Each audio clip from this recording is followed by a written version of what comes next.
Good evening, everyone. Welcome sa first episode ng aming podcast, which is entitled Ad Astra Abysask, Getting Started in Genshin Impact. So, bago tayo magsimula, everyone, gusto ko munang ipakilala ang ating mga kasama ngayon dito sa podcast natin, which is si Mark Alvi Dolatre, also known as Razer sa Genshin.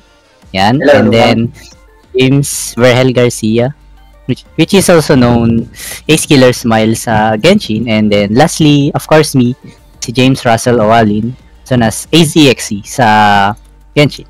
Yeah.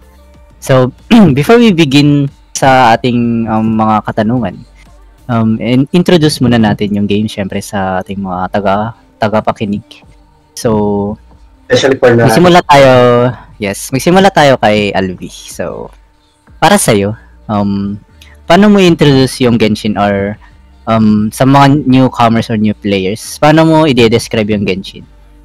Para sa akin, yung Genshin Impact is online game na pwede mo kasama mga kaibigan mo, co-op kayo doon, at kukunin lahat ang pera mo. Yun lang naman. Kukunin lahat ang pera. Joke lang yun. Nasa inyo na yun kung gagastos kayo doon. Yan. Okay. Importante is mag-enjoy kayo. I see. So next naman is kay James. Actually, recent lang siya naglaro kaysa sa amin ni Alvi.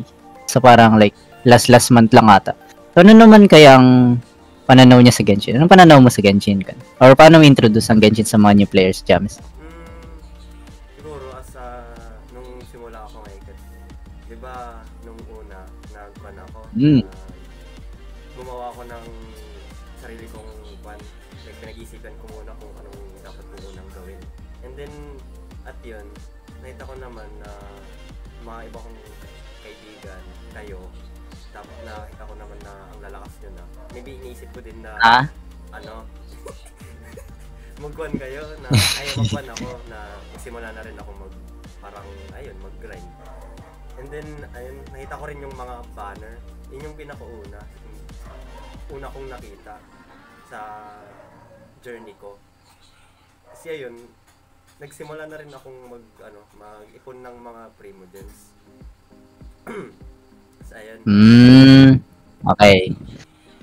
So in summary sa kanilang mga sinabi and for me, para sa akin, ang Genshin is most likely, if pag i-explain ko to sa mga newcomers, is just you'll be having some characters and each one of them has different flow ng kanilang story, and all you need to do is first, of course, to mainly i-grind or laruin yung story, and then kumuha ka ng gusto mong characters, palakasin mo sila, and then that's it. Depende na din sa'yo if gagastos ka sa laro. So, yan yung like, para sa akin, essence ng game. So, additional, bago ka kumuha ng character na nakita mo, research mo muna kung bagay siya sa playstyle mo, or for example, Scaramouche, mga ganon. Lisa. Yes. Try mo muna. Kasi sa mga characters, may weapon sila. Sige. Okay, so, tapos na natin dun sa my Archon. So, ngayon naman, ano ba ang maganda? Yung mga characters natin sa for beginners. Ito natin yan. Bigay natin sa may re-recommend yung Anong may re-recommend yung character for beginners? Siguro kahit isang 5-star or dalawa ganun. And then supports. For me, dalawa yung supports na may recommend ko. Xingqiu at saka Xiangmei. Sila yung isa sa flexible na pwede mo siyang ilagay kahit sa anong team comp. Example nito is Raiden National. Yan. Tapos, sa 5-star naman, kung new players, Diluc or Keqing, kung natalo ka man sa 50-50. Pero pag nanalo ka, siguro punta ka na lang Raiden. Pero kung naka-rate up man. Since sobrang flexible ni Raiden sa kahit anong team top, pwede mo siyang gamitin DPS, sub-DPS, DR provider. Ganun. Tsaka, since sobrang lakas ngayon ng Dendro, pwede siyang ilagay doon. Merong element protection. Yun lang naman. Kaya ko recommend for new players. Ako new player ako, pero Okay. wala mga pinagkagagawa ko sa Genshin. Sige. Pero, kung sa palagay mo, may recommend ka ba? Kahit support or... Support? Ang recommend ko lang naman na support is si Diona, Sinshu. Kasi basically sa main character is si Resli talaga. Yung nananapak. Yeah. Yung bagong character. Yan nakuha mong kan eh. Pinaka-first mong kan. Yun yung pinaka-favorite kong character is si Resli. Siya yung one galing sa Fontaine na one. Right. Nagre-rest. Anong ginagawa niya? Nagkukulong ng mga tao? Pag may nakita siyang mga... Para siyang warden. Oo, para siyang warden. Yeah, he's a warden. Sa loob ng Meropid. Sino lang naman? Sa akin naman, hindi naman ako ganun ka sa mga team comps and characters. Pero, parang gaya na din kay Alvi, yung i-recommend ko sa mga new players is actually Raiden and hindi lang dalawa na 5-star Raiden, gaya nga ng sabi ni Alvi kasi she is flexible in almost all team comps. And then madali siyang gamitin, madali siya sa lahat-lahat. And then of course si Zhongli kasi you need shield sa everything if kung tinatamad ka mag-dodge or kung ayaw mo mag-dodge or gusto mo lang tumayo habang nakikipaglawan, kunin mo si Zhongli kasi he basically makes your team invincible most of the time.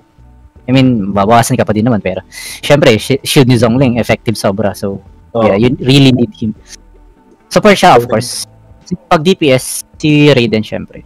And then sa support, ang pinaka-recommend ko, especially 4-star na support, si Bennett. Halos lahat-lahat ng team need siya kasi yung lakas ng buffs niya sa every character. And then also, pag sa Hydro naman na support, si Xingqiu. Madali lang siya kunin. Madali din kunin yung kanyang constellation.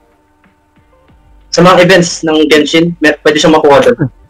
At yun, may Genshin event na... Mostly pala ng like supports, di ba? Or, nakukuha sila through events. So, kung hindi mo sila makuha sa wishing sa banners, pwede mo sila makuha sa Right now, meron tayong event. Sabi na ba natin about banners? Hindi pa na. So basically, yung banners or yung wishing banner is doon nagpapakita yung mga 5 stars and doon nagpapakita yung most of the characters. Syempre doon mo sila makukuha. So yung may ipon mo mula sa game, yung parang currency na pwede mong ipang pool or pang wish or na lang natin na like token na pag sa machine kunwari is ihulog mo doon and then randomly yung mapipick random character. Merong featured doon na character. Example, yung sinabi ko nila, si Zhongli. Pwede siya ma-feature dun sa isang banner, pero pwede kang, meron kang chance. Actually, malit lang yung chance. Siguro sa experience ko kasi medyo malas ako sa mga banners. Fair chance naman na makuha mo yung featured 5-star character. If hindi naman, may time dun eh. Like, matatalo ka sa 50-50, which means 50% chance manalo, 50% chance na matalo. So, pag natalo ka, makukuha mo yung ilang characters na yun? 5 sila. 5-6. Yeah. Basta 5-6 na character which is not featured pero 5-star pa din sila and they belong to the standard. So, barit dalawang part yun eh. Yung standard and then yung isang wish. Yung wish is yung meron yung featured na 5-star. Rate up ba ng tao? Yes. Ayun. So, moving on with our next one. So, speaking of dun sa supports and characters, hindi naman pwede lang na sila yung di ba? Like, sila lang yung bubuhat sa game mo. So, you also need something that will make them strong. So, those are what we call the artifacts and the weapons. So, sa tingin nyo, anong marirecommend yung artifacts sa mga characters na makukuha ng ating? For example, yung mga rin-recommend nating mga starter character ng mga beginners like sila Raiden, Zhongli, Bennett, Xingqiu. Anong may re-recommend yung artifacts para sa kanila para syempre lumakas sila? Kasi si Raiden kailangan mo talaga ng artifact na maganda. Pag DPS build siya.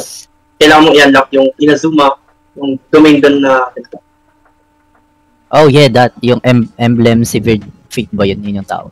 emblem. Usually, pero pag nasa low AR pa lang, hindi pa na-unlock Inazuma, nasa Liyue ka pa lang, gano'n. Pwede mo siyang lagyan ng tawag ulit. Kahit anong artifact pa naman, since hindi pa naman masyadong kailangan yung artifact. Sa pinaka-low AR, like AR 30, mga ganun, AR 30 or AR 20 pababa. Hindi pa masyadong kailangan. Basta yung effects niya, yung mga main effects niya, ganun. Yung attack percentage, ER percentage, and damage percentage, ganun. Basta meron yan. Maayos yung content. Yes. Ano naman? Tignan mo rin naman yung details na kung umaabot siya sa product mo lang. How about naman sa weapon? Sa weapon? Yes. Pinakamaganda. Mapa 5-star man or 4-star siguro? Anong recommended mo? Sa 5-star, pinaka-recommended is Engulfing, which is sa Wishing Boundary mo yun. Mahirap siya makuha. Nasa lock mo na. Then, for the 4-star, fishing ka lang doon sa Inazuma. Pero pag di mo pa talaga na-unlock ang Inazuma, then, wait lang. Doon pala sa fishing is makukuha mo yung Dakash. Yes. May kakausapin ka lang NPC doon. Yeah. Pag Dakash ka, dapat mo yung R5 yun. Kailangan dedicate ka talaga sa pag-fishing. Then, for naman, other 4-star na maganda is Pogonius Lance. Nice na yun sa kanya. Yan ang ginamit ko sa kanya nung wala pa akong Dakash. Yan lang. Marirecommend kong weapons. How about you, James? Especially kay Resli. Kung if ever man na makuha nila si Resli, anong recommended mong artifact sa kanya and also weapon na din? Yung ang i-recommend ko sa kanya na artifact is yung yung Marachaus. Kasi yung Marachaus niya, nagbibigay yun ng crit at saka damage. Kung basically, kung maswertehan ka naman dun sa domain, which is yung domain ngayon is yung dun galing sa Fontaine. Pero kung hindi mo pa na-unlock yung Fontaine, kailangan mo pang puntahan yung Fontaine. Kasi sobrang haba ng journey mo dun. Nasa video mo pa lang ngayon, pupunta mo pa lang agad yung journey. So yun nga, sa artifact ni Resli, which is Marachaus yun nga, kailangan mo talaga ng crit tsaka damage. Also kung si Resli, need mo rin sa kanya ng isang supporter which is si Bennett para pang buff dun sa crit mo. And then, pangalawa is yung bonus damage ni Resli, which is yung cryo bonus damage niya. Tapos mainly ang lahat ng include mo sa kanya is dalawang ice at saka isang buffer. Cryo. Tapos siya na yung main DPS mo.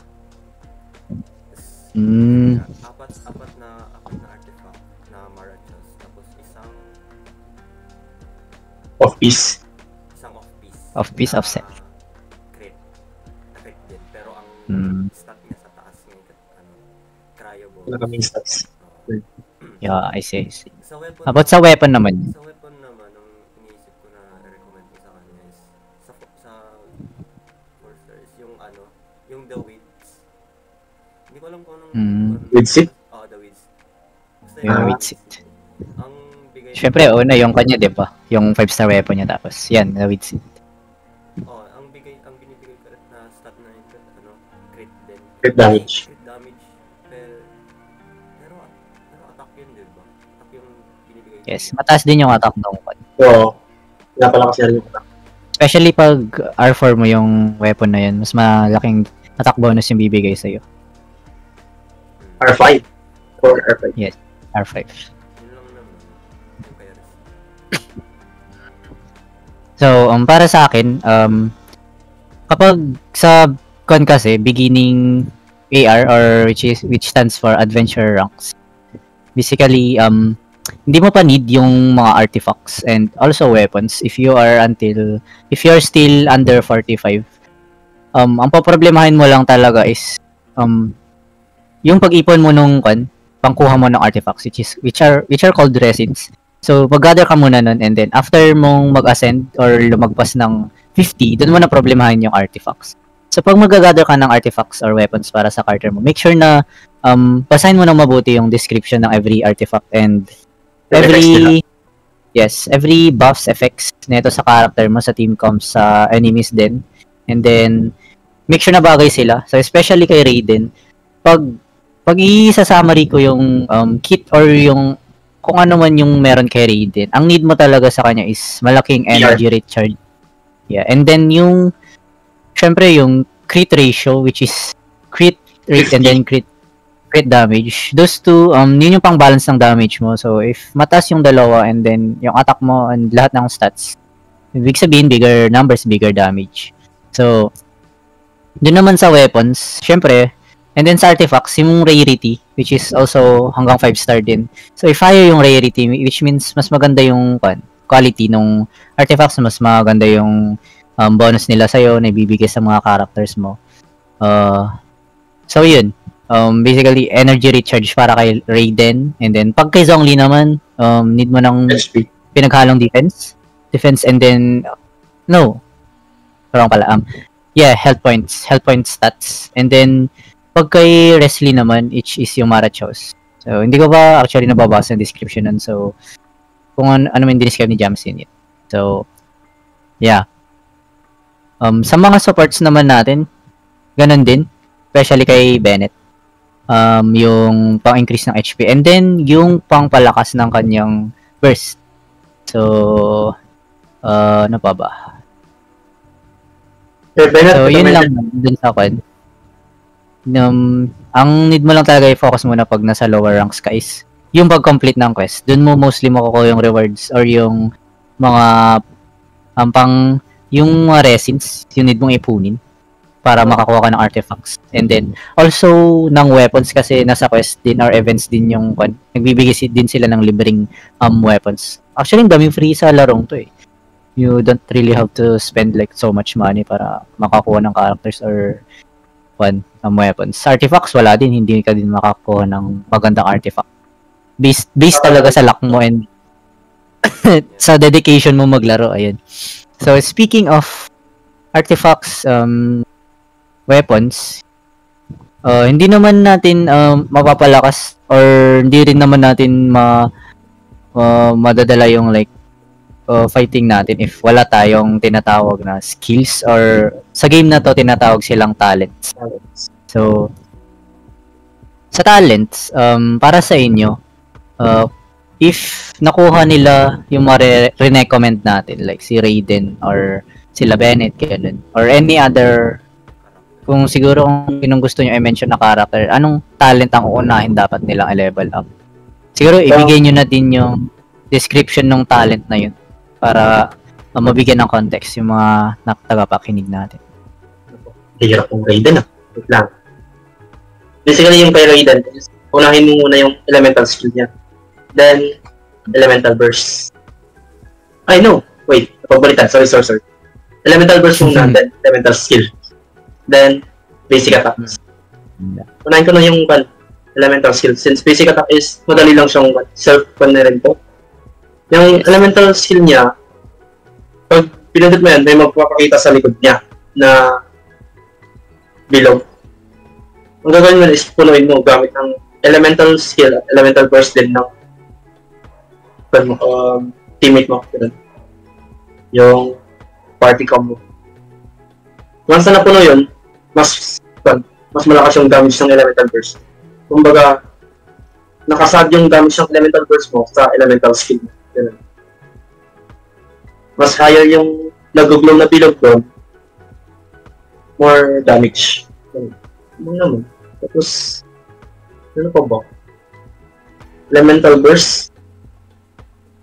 Ito yung huhugutin niya yung sword niya mula sa sabihin. Basta maghuhugutan siya dito. Yeah. Yes. May tinatawag sila dun eh. Kaya kong sabihin dito. Wala na lang sa kanyang dibdib. Something like that. He pulls the sword out of, First attack nun is, yun yung pinakamalakas. Once na nag-crit yun, umaabot yun ng isang billion. Yung mga magandang, pag nandil mo talaga siya ng maayos, 1 million damage. Yep. Kumbaga, parang iwa-one-shit mo yung Cryo Regis 5 mo. Kaya Cryo Regis 5. Ganun. Tapos kay Bennett,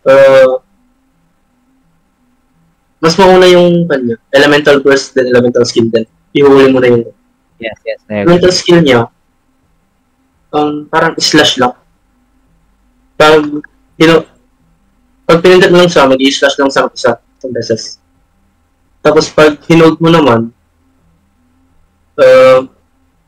hinold mo, may tataas siya 2 beses, then may damage sa kanya. Parang mananakback siya. Pero pag naka-on yung elemental burst mo doon, hindi siya mamanakback. Elemental burst ni Bennett, ito yung sobrang OP.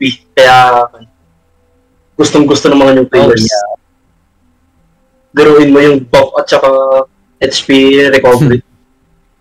Dahil, kung nagsasabi, mapupuno agad buhay ng party combo. Pati damage na sobrang. Nakadepende ito sa kanya, HP niya. Basahin ko na lang tong description niya. If the health of a character within the AoE is equal to or fall below 70%, their health will continue to regenerate. Pag below siya ng 70%, magre-regenerate siya hanggang maging 70% HP. Tapos pag nag 70% na, doon na, ibabuff niya na yung latak. Yun naman kay Bennett. So, napaka-OP talaga ni Bennett. Oo. Sobrang OP. How about naman sa'yo, James? Anong magandang i-upgrade dapat ng mga Wrestling Hours sa mga beginners? If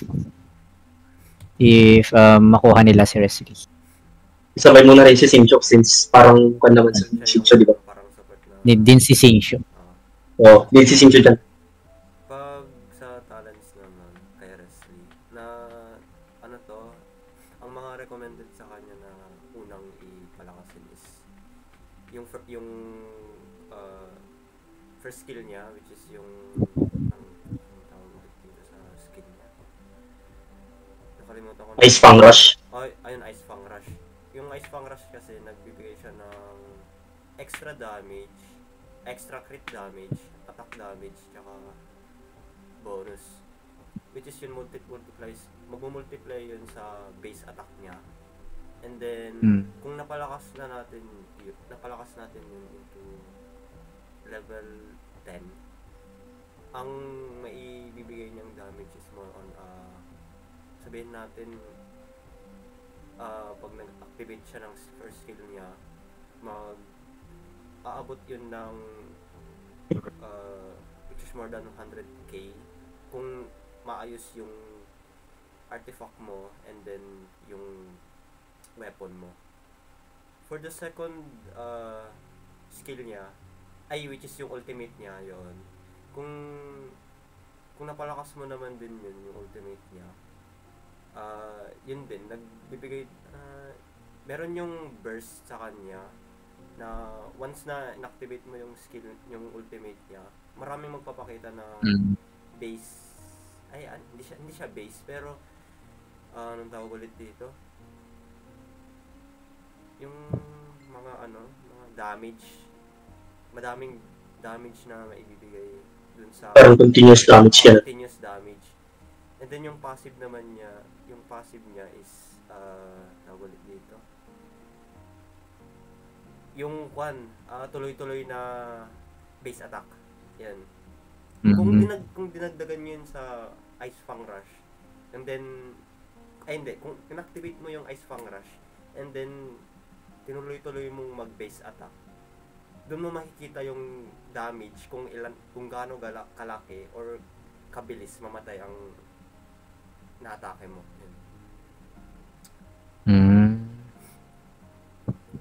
Yun lang naman. Okay. Ayun lang. Okay, so sa akin naman is really kay Bennett, yung talagang burst niya yung the best out of all elements ng mostly of supports and then mostly of the characters na din. Kasi talagang napaka-crucial niya dun sa every team comp. Kasi laki ng buff niya. Gaya ng sabi ni Alvi, pag nakakuha na ng I think 70% yung sinabi niya. Yung health ng characters mo is ang laki nung nabibigay na buff. Sa overall stats mo, hindi lang sa attack or anything. So, yun nga, yun yung and then, ang gusto kong i-mention is yung elemental skill ni Zhongli, which is called Luminous Lapidis. So, babasahin ko na ng description. If you tap the skill button, then Zhongli will create stone steel pillar, which deals AoE geo damage around it and can block incoming attacks. A Jade shield will also form around the activate character, decreasing the elemental and physical resistance of enemies in a small AoE. So, pag isasama rin natin yung elemental skill ni Zhongli is, pag pinindot mo yun, lalabas lang yung pillar ng saglitan and then magdi-deal ng damage continuously, geo damage sa mga kalaban. Pag hinold mo naman siya, ganun din, pero mabibigyan ka ng shield and mas longer yung ng shield. And then I think mas mataas resistance mo. Or basically, hindi ka na madadamage nun pag hinold mo. Then, ayun. So, it's basically about sa talent. So, if you combine all of this, syempre pag sa lower AR, hindi mo pa focus yung mga talents. Siguro may konti sa weapon and then artifacts. Actually, yung artifacts sa lower AR, makakakuha ka ng like tagpi-tagpi, pero magiging useful din sila. Especially yung artifact na tawag na Berserker's Fury. Yun yung isa sa pinaka-beginner friendly na artifacts. Makukuha mo sila almost everywhere sa mga chests, ganun, sa mga quests. Then, pag kinumbine mo lahat yun, like, magandang, mataas na level na talents ng supports and then yung mga main DPS mo, yung mga main characters sa mga team comps mo, magiging sobrang effective nung mga team composition mo and then sobrang lakas nila. And, syempre, kakayanin mo almost lahat ng enemies and then lahat ng bosses. Okay? So, sa akin naman, syempre, yes, of course, I will really recommend the game. Pero, yun lang. Recommend ko siya kasi hindi naman siya sobrang hirap na laro. And, may enjoy yun naman siya. And, madali lang siyang matutunan. Wala namang masyado mahirap dun. Siguro yung kung gaano ka lang kaswerte sa mga banners or sa artifacts. Pero ngayon, nung medyo nagtagal, bago yung kuan ko 8. And may hinahanap pa ako dun sa game na kulang. And siguro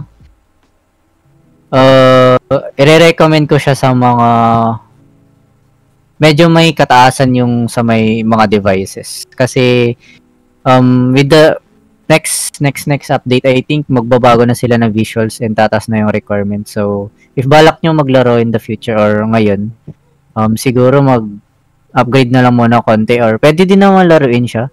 Pero in low settings lang. Actually ako, naka-low lang ako. So, hindi naman siya sobrang lagi na bearable naman siya and na-enjoy ko, nakakapaglaro pa naman ako.